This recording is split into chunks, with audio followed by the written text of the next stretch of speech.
नमस्कार देवियों और सज्जनों। आज वीडियो की शुरुआत कुछ अलग ढंग से करेंगे। पहले वीडियो देखिए।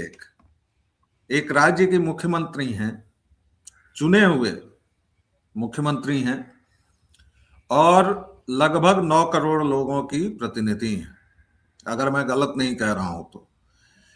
वो कैसी हरकत कर रही हैं, जरा इसका मुलाहिजा फरमाइए। बात आप समझ लीजिएगा, बस इसको देखिए आप। ये पश्चिम बंगाल की मुख्यमंत्री ममता बनर्जी हैं, जो सड़कों पर उतर आई हैं। आईपैक पर ईडी की टीम पहुंची हुई है, वहां जांच चल रही है। ईडी के कल 3 राज्य में लगभग 10 ठिकानों पर छापे थे और मैं ये वीडियो फिर से चला दे रहा हूं ताकि आप लोग बार बार देखें इसको।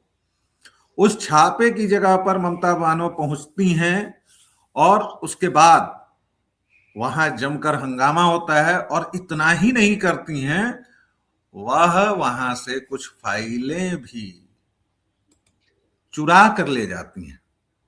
कमाल की बात है। एक राज्य के मुख्यमंत्री और आईपैक, इन्होंने जो आरोप लगाया कि हमारे पार्टी डॉक्यूमेंट्स ले गई है पुलिस और ईडी, तो भैया वो तो आईपैक के दफ्तर पर छापा था और आईपैक तो आपका राजनीतिक सलाहकार हुआ करता है, वह तो टीएमसी का दफ्तर नहीं था। टीएमसी के दफ्तर पर छापा नहीं मारा गया था। और ऐसा क्या है उन ग्रीन फाइल्स में कि आप इतनी बेचैन हो गई हैं। और आईपैक से प्रशांत किशोर का नाम याद आता है, और यही प्रशांत किशोर बिहार में कहते थे कि ये देखो हमने 300 करोड़ कमाए हैं सलाह दे देकर, और हमने इसका टैक्स भी भरा है। 300 करोड़ उन्होंने बताई थी अपनी। तार यहीं खत्म नहीं होते, ये तार जाते हैं कोयला खदानों तक, ये तार जाते हैं छत्तीसगढ़ तक। हमारे साथ हैं ऋत्विक जी, बंगाल मामलों के विशेषज्ञ। आप लोग जानते हैं हम बंगाल की टक्का खबर इनके साथ करते हैं। ऋत्विक जी, बहुत स्वागत है। और ये देखिए आपकी मुख्यमंत्री ने ये क्या किया है। पहली प्रतिक्रिया इस चोरी पर। चोरी क्या, डकैती है साहब। देखिए ऐसा है, वो एक कहावत है ना कि कोयले की दलाली में तो हाथ काले होंगे ही होंगे। तो इसके तो अब प्रतीक जैन जो है, ये तो भाई इनके आईटी सेल के कर्ता धर्ता भी है। तो अब ये धरे जाएंगे तो ममता बनर्जी चिल्ला रही हैं, क्योंकि देखिए वैसे भी मैंने आपसे कहा था कि इनकी जमीन धीरे धीरे खिसक रही है। अगर नहीं खिसक रही होती तो ग्रीन कलर की फाइल लेकर और ईडी से, मतलब ईडी के अफसरानों के साथ लगभग हाथापाई हुई है वहां पर, और उनसे छीन के गाड़ी में, और गाड़ी में दिखाई दे रहा है कि वो फाइलें क्या हैं। कोई फरवरी 2022 की है, कोई 2021 की है, कोई 2023 की है। और ये कोयले के तार जो है, आप बता रहे हैं कि भाई छत्तीसगढ़ से जुड़े हुए हैं, झारखंड से जुड़े हुए हैं। और क्या व्यालोक भाई पता है ना आपको, ये बांग्लादेश से भी जुड़ा हुआ है, वहां पर भी उसकी तस्करी की गई है। ये इन लोगों को, आईपैक वालों को तो हवाला के रूट से इनको पैसे मिले। ये तो लंबा नपने वाला है ये आदमी। और आज पता होगा हमारे प्रबुद्ध जनता जनार्दन को कि आज सुनवाई है हाई कोर्ट में, क्योंकि ईडी कल रात में ही पहुंच गई थी हाई कोर्ट। और जरा ऋतिक भाई, ममता जी का ये आउटबर्स्ट भी देखा जाए, मतलब कमाल की है इन्होंने, कमाल की हरकत। Home minister, the naughty home minister, नेस्टी home minister. इस देश के गृह मंत्री को ये महिला नेस्टी कह रही है, नॉटी कह रही है, और आगे सुनिए क्या कह रही है। who cannot protect the country and he's taking away all my party documents. If I raid the BJP party office, what will be? What will be the result? They didn't have any. फिर एक बार That सुनिए। nasty home minister, the naughty home minister, who cannot protect the country, and he's taking away all my party documents. If I raid the BJP party office, what will be? What will be the result? They didn't have any. कमाल है इस देश का, मैं समझ नहीं पाता हूं। बंगालियों ने इसको मुख्यमंत्री बनाया है, इस महिला को, और वो भी 3-3 बार। भाई, हमारे संविधान में लिखा हुआ है कि विक्षिप्त व्यक्ति को कोई भी जिम्मेदारी नहीं दी जा सकती। यह तो विक्षिप्तों की विक्षिप्त लग रही है साहब। और ये पहली बार नहीं हुआ है ऋतिक भाई। मैं जरा जल्दी से एक टाइमलाइन बता देता हूं दर्शकों के लिए। देखिए, 8 जनवरी को जो हुआ कोलकाता में, जो ईडी के साथ हुआ, वो पहली बार नहीं हुआ था। 2021-22 कीजिए याद। कोयला तस्करी केस, पशु तस्करी केस बांग्लादेश, और उसमें ईडी ने अभिषेक बनर्जी और उसकी पत्नी को तलब किया था। ममता ने फिर इसे दिल्ली की साजिश कहा। अच्छा, ममता जी हवाई चप्पल पहन के चलती हैं, एक सूती साड़ी पहन के चलती हैं। भैया, तो आपके भतीजे हैं वो, जो आप कोलकाता में गली में जाके और अपना मकान रखती हैं और कहती हैं कि हम बड़े ये हैं। कम्युनिस्टों से इन्होंने सारे छल छद्म सीखे हैं।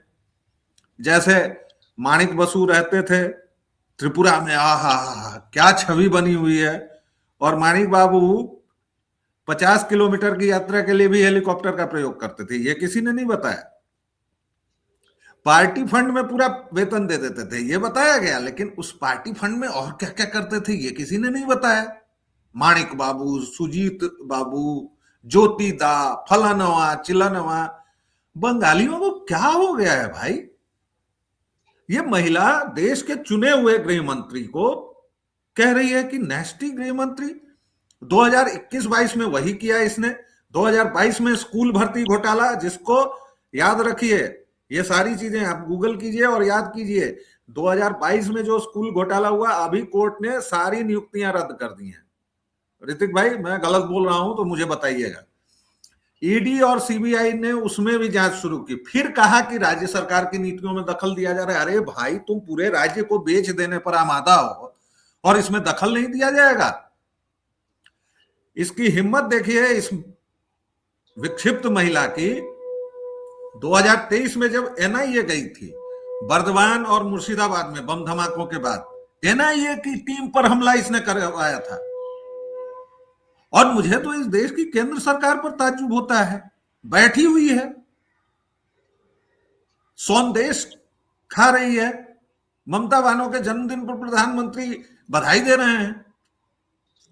2024 में अभिषेक बनर्जी को फिर से बुलाया था और अभिषेक बनर्जी ने कहा, मैं डरने वाला नहीं हूं, यह राजनीतिक प्रतिशोध है। अबे तुम हो कौन बे?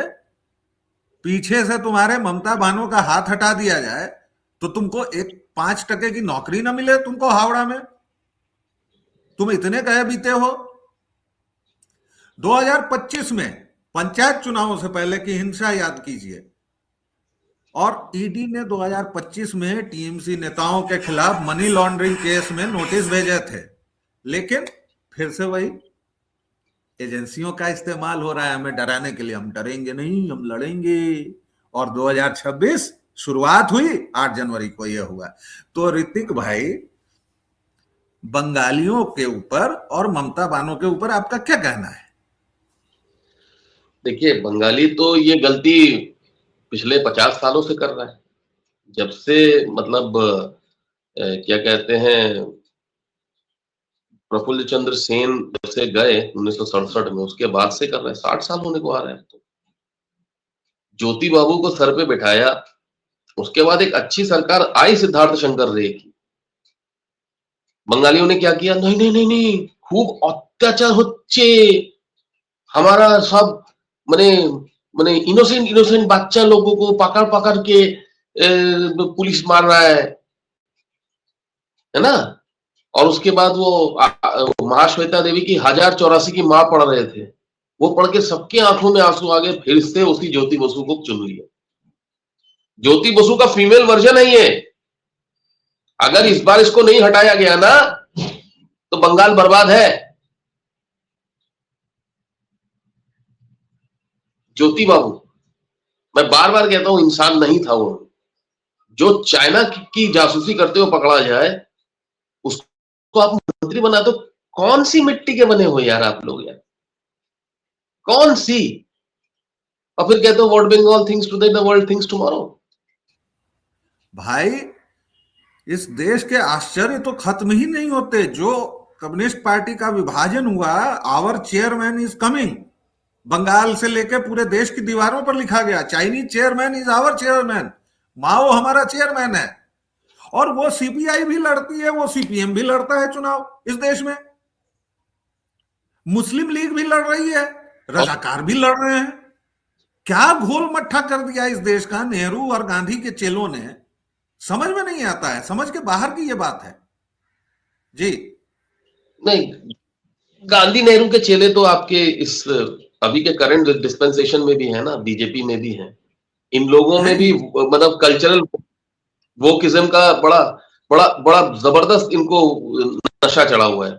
आपने अपने किसी एक वीडियो में कहा भी था कि आप इतने भर से सांप के डसने से बच गए हैं, अभी भी अगर नहीं जागे, और बिल्कुल ये बोलना ही पड़ेगा इन लोगों को, क्योंकि जब तक चाबी नहीं भरी जाएगी ना इन लोगों की नींद खत्म नहीं होगी। और यही बात कल सब लोग बोल रहे हैं कि केंद्र सरकार नाक में सरसों का तेल डालकर सो रही है, चाहे वो तुर्कमान गेट वाला केस हो, चाहे वो मतलब ममता बनर्जी इस तरह से हाथापाई कर रही है।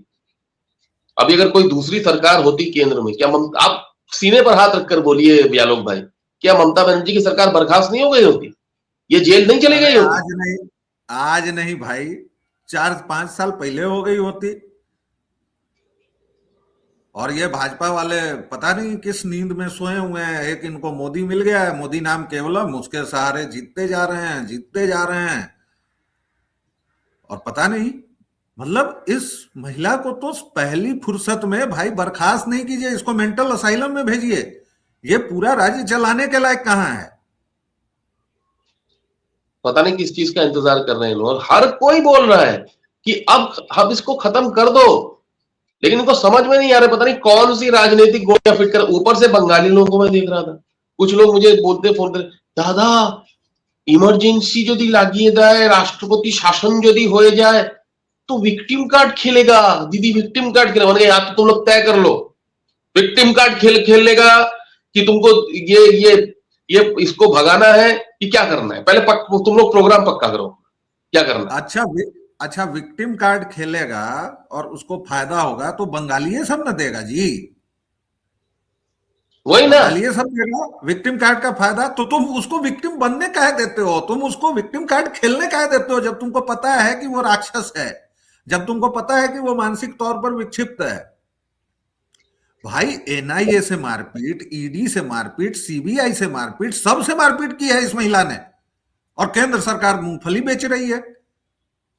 केंद्र सरकार 2021 से मूंगफली बेच रही है।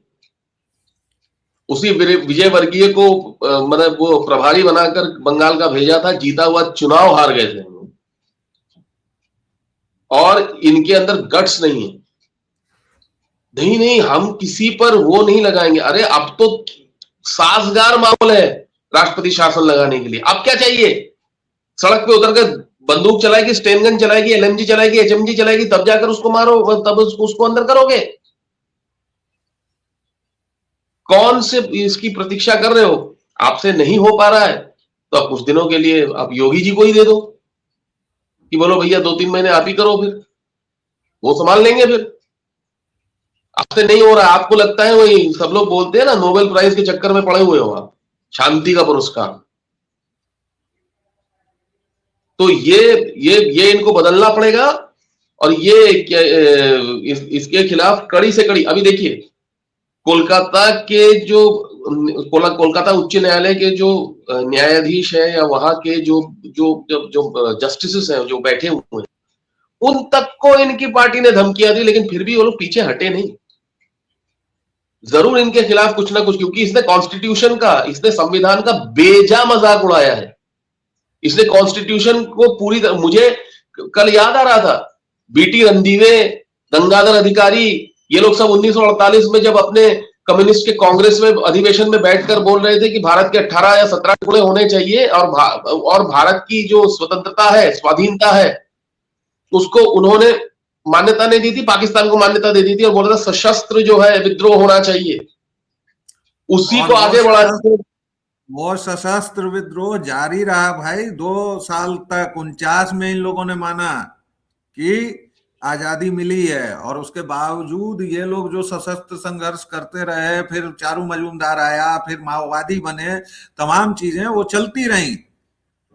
लेकिन वर्तमान की बात करें, वो चारू मजूमदार की तो मैंने 8 हिस्टोरिक डॉक्यूमेंट्स जिसमें ये बोलता था ना कि मध्यम वर्ग और अभिजात वर्ग से सारा का सारा धन खींचकर सर्वहारा को दे दो, वही वाली चीज तो ये अधपगला भी लेके घूमता है, वही वाली चीज तो ममता बनर्जी भी बोलती है। तो क्या लग रहा है बंगालियों की, अगर इस बार ये जीत गई तो तुम लोगों को रहने देगी? हिंदुओं को रहने देगी? वो नहीं रहने देगी।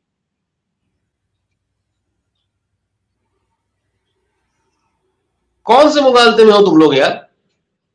तुमको दिखता नहीं है? पिछली बार भी और मैंने पहले भी बताया था, मुर्शिदाबाद वाली जगह पे ही नहीं, और दूसरे जो बांग्लादेश से सटे हुए इलाके हैं, वहां से नीचे से सुरंगें बनी हुई हैं। इधर वाले उधर जाते, उधर वाले इधर आते। कैटल स्मगलिंग की आपने बात बताई थी,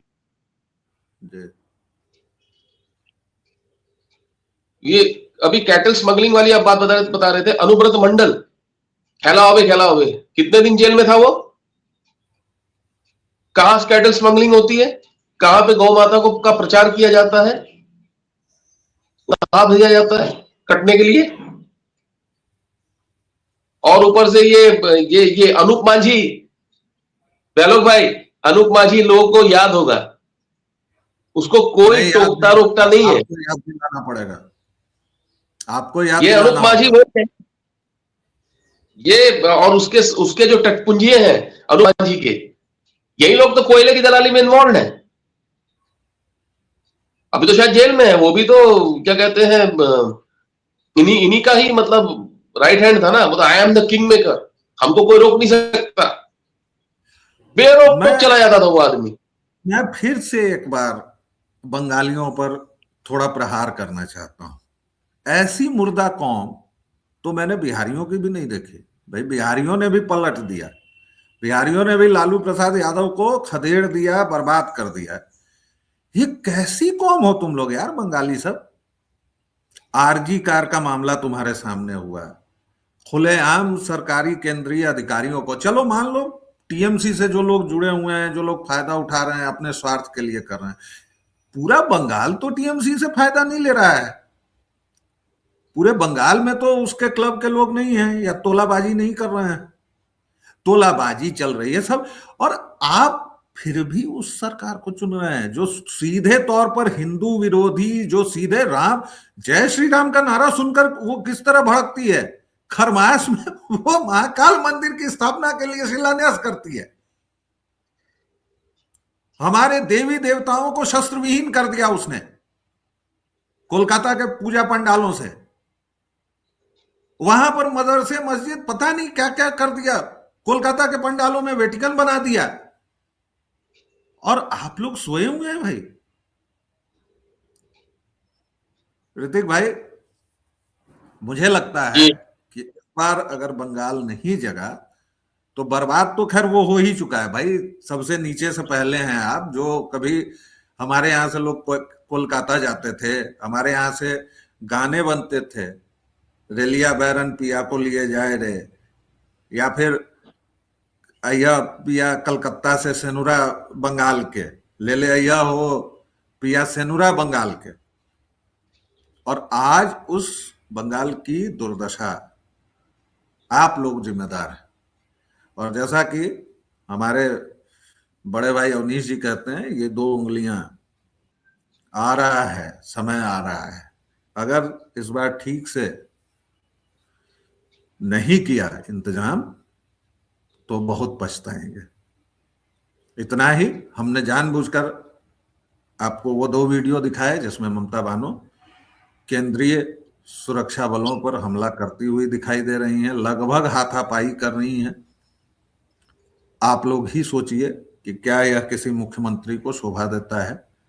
गृह मंत्री के प्रति जिस तरह के अपमानजनक शब्द उन्होंने कहे, क्या वो शोभा देता है? और अपने घरों से निकलिए, खासतौर से ये जो भौद्रो लोग, मुझे इससे तो बड़ी चिढ़ होती है। पहले आप लोग बढ़िया नफीस धोती कुर्ता पहन के भौद्रो लोग करते थे, देखिए ना, ज्योतिदा भी बहुत अच्छे लगते थे धोती कुर्ता में, और आजकल आप लोग कोट पैंट पहन के करते हैं। सोचिए और जगिए। फिलहाल इतना ही। व्यालोक वाणी को आप लोग जिस तरह अपना स्नेह और प्रेम देते रहे हैं, प्लीज देते रहिए। आपके लाइक, आपके शेयर, आपके सब्सक्रिप्शन हमारी आवाज को द्विगुणित करने में सहायता करते हैं, हमारी आवाज ज्यादा लोगों तक पहुंचे। इसके लिए हम आपसे बार बार ये अनुरोध करते हैं, तो please like, share and subscribe. Thank you very much, और अगले वीडियो में मिलेंगे। तब तक के लिए एक छोटा सा विराम। जय जय सिया राम। जय श्री राम।